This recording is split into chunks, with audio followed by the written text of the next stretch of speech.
morning, I'm Carol Randolph, and welcome to Morning Break. What has happened to L. Ron Hubbard, founder of one of the world's wealthiest and most controversial religious groups, Scientology? One of the issues to be discussed this morning with my first guest, Ron DeWolf, who's the son of the missing L. Ron Hubbard. Let's give him a big round of applause, please.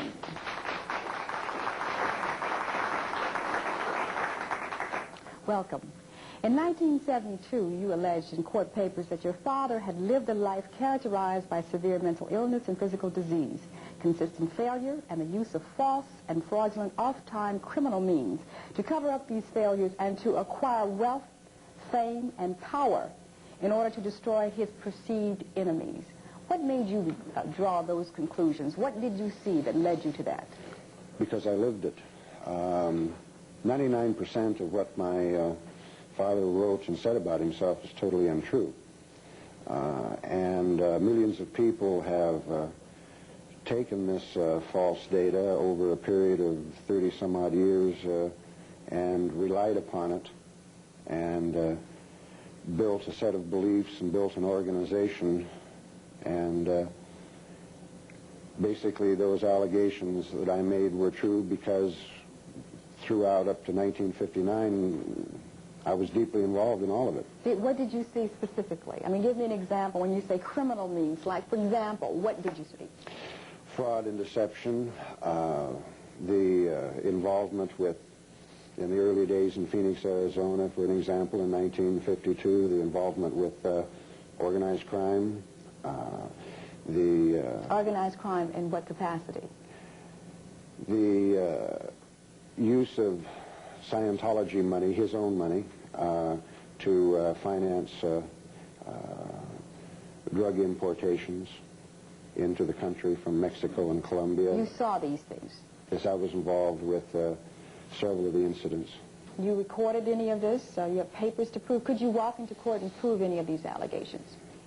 I didn't think for years that I could. Most of it I thought was buried, but I think now, since I have been speaking out, that there has been evidence being brought forward proving those allegations. Why did you leave the church?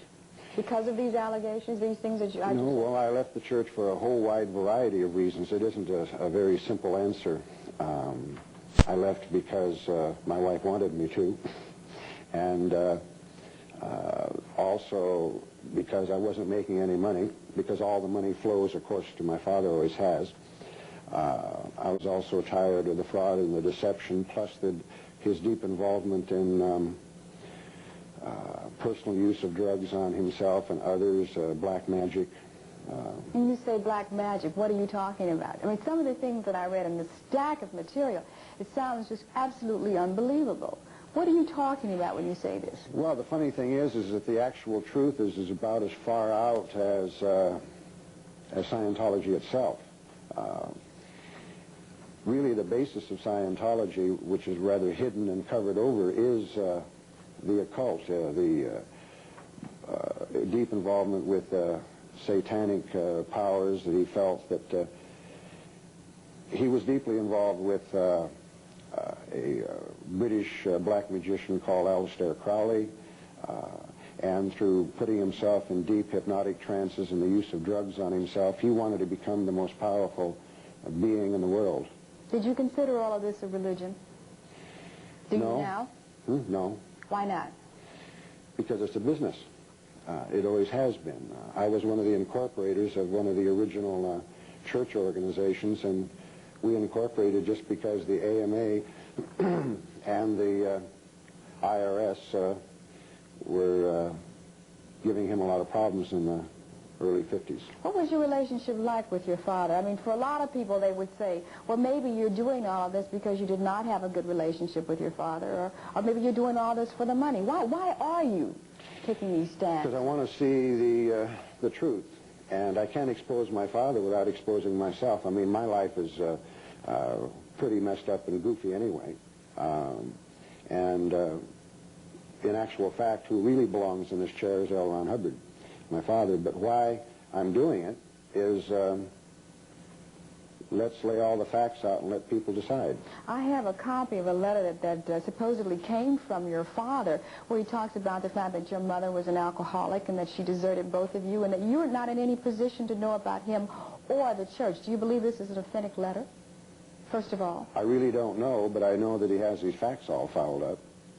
Such as? Well, that he didn't know me very well. The fact is, from 1952 to 1959, I was very instrumental in and around the organization and the formation of it. I was director of training, taught many, better than 20 advanced clinical courses.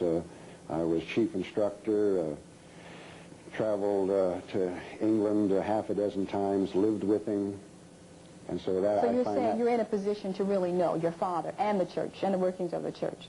Oh, yes, very much so. Why do you believe now that, or do you believe now that your father is alive?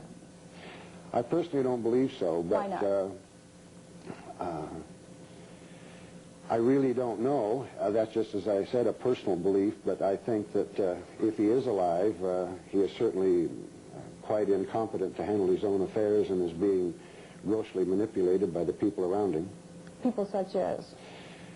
Well, in my petition, we named, I believe, a 22-year-old boy with about a 9th grade education named David Miscavige, who's one of them. Now, this is a person who belongs to what is called now the Sea Organization, is that correct? Yes, the Sea Org, and that is the, it's sort of, could be considered the SS arm. Now, would you explain that? I mean, who are these people, and why have you labeled them that? Because they're very much parallel a Hitlerite type organization. And you realize that's very difficult for us to understand that. Here we are sitting in America today in the year 1983, and you're telling us that there's a group of young people who are like the SS. Mm-hmm. Why? I mean, how were they indoctrinated? Where were these young people? Where would they have gotten this concept from? Gotten it from my father.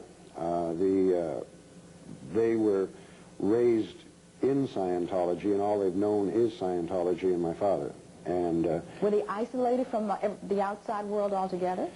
Not altogether, but pretty much kept in a very tight group. And, of course, outside contact and outside communication has always been kept at a minimum over the years. When you say SS, I think about harassment, intimidation, even death threats. Have you had any of this? Oh, it's all of it. I've been the subject of the what's called the fair game doctrine, which has been in existence since the mid-50s. That simply says that anyone perceived as an enemy of L. Ron Hubbard or Scientology can be attacked, sued, lied to, deprived of property, and even destroyed without any discipline or retribution from the organization. Someone has actually tried to kill you? Yes, I believe so. About 3 or 4 times over the years. But not now that you're out here public? You have not received any more threats? No, not since I filed my petition. They've been rather quiet since then. We're going to take a look further into that petition. We'll come right back and continue our conversation.